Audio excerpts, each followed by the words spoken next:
Of CE.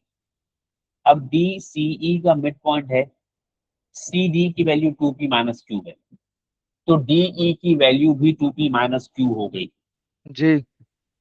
और CE की value कितनी हो गई?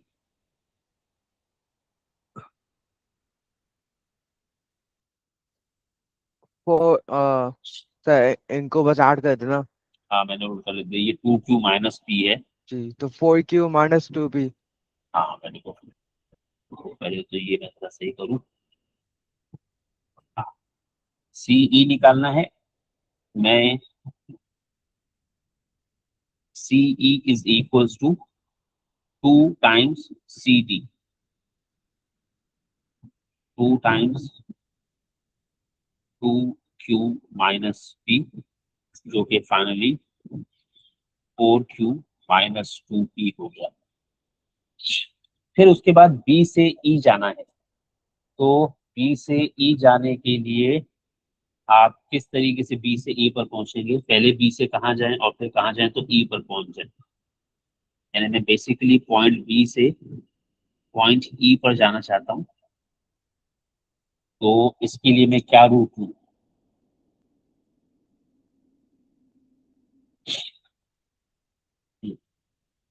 अब पहले मैं बी से कहाँ जाऊं और फिर कहाँ जाऊं तो ई पे पहुंच जाऊं।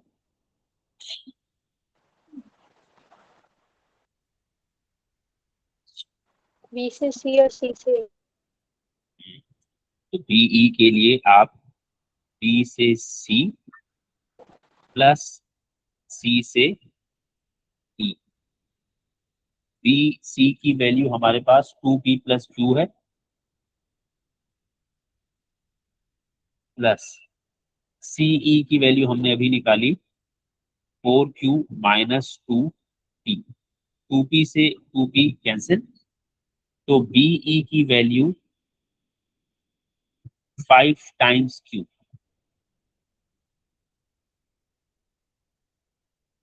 फिर उसके बाद आपसे एक बात कह रहे हैं, given that A B is K times P, तो ए से बी तक की वैल्यू आपको दी हुई है के टाइम्स पी। आपको ये नहीं पता कि 2 टाइम्स पी के 3 टाइम्स पी को 4 times P. Express A E in terms of के पी एंड क्यू। चलो भाई, तो अब मुझे बेसिकली ए से ई पे जाना है, तो ए से ई पे जाने के लिए आप मुझे कैसे ए से ई पे लेकर आएंगे?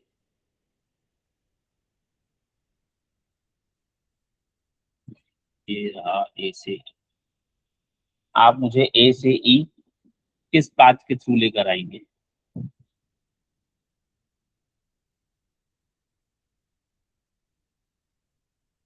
सर बी से ए और फिर ए से ई, ये हो सकता है। भाई ए से ई तो जाना है ना, ए पे तुम हो, ई पे पहुंचना है। अच्छा अच्छा, तो ई से बी और फिर बी से ए।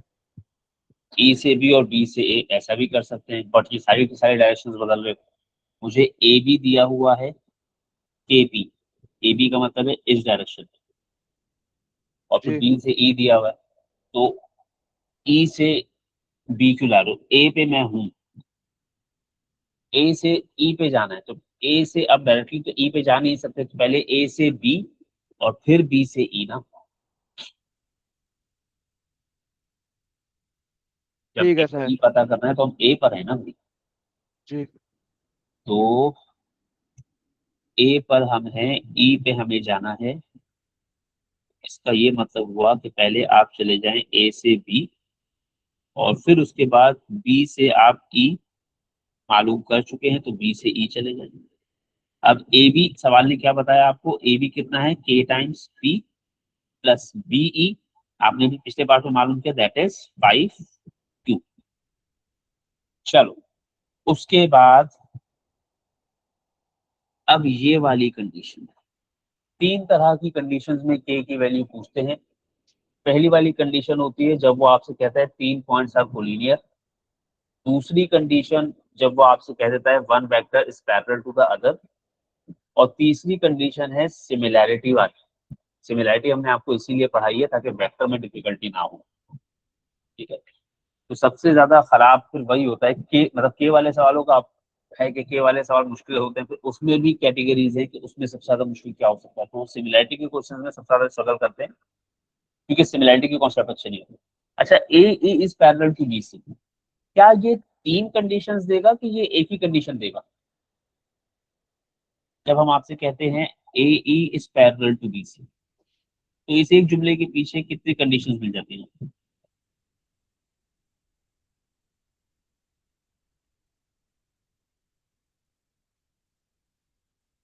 ये एक जुमला मैंने कहा था, इसको मैथमेटिकली कैसे लिखते हैं हम? ए is K times B C. Usually जब आप ऐसा कोई सेंटेंस पढ़ते हैं तो आपके जहन में ये आना चाहिए कि ए इज के टाइम्स बी सी। लेकिन फिर से वही बात कि अभी हम सिर्फ ये सेंटेंस तो नहीं पढ़ रहे हैं, हम तो पूरा सवाल करते हुए आ रहे हैं। तो क्वेश्चन के कॉन्टेक्स्ट को ध्यान में रखते हुए अगर आप देखेंगे तो आप के नहीं लगा पाएंगे, आपको के को किससे रिप्लेस करना पड़ेगा? एच से। Is that right? क्या इस सेंटेंस के पीछे और कोई रिलेशंस होते हैं हमारे पास? वो 3 रिलेशंस पैरेलल में होते हैं या कोलिनियर में होते हैं या दोनों में 3-3 रिलेशंस होते हैं?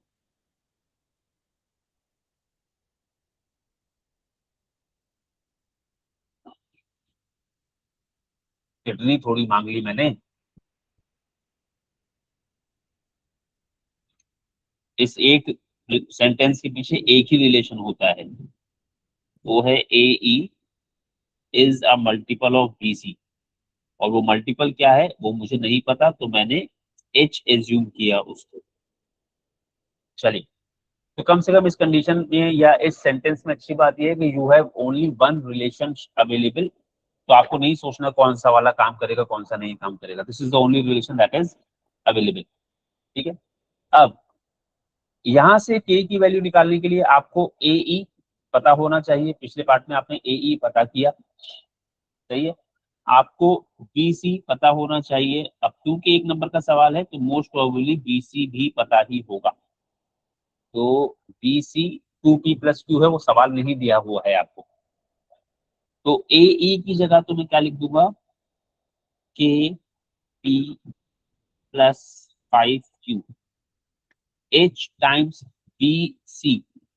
बी सी 2p + q था। हाँ, चलिए पहले तो जरा इसको एक्सपेंड कर लें। K P + 5q is equal to 2hp + hq। Compare करेंगे तो h की वैल्यू 5, k की value 2 times h, which means k की वैल्यू 2 टाइम्स 5, तो k आ गया 10। सही है।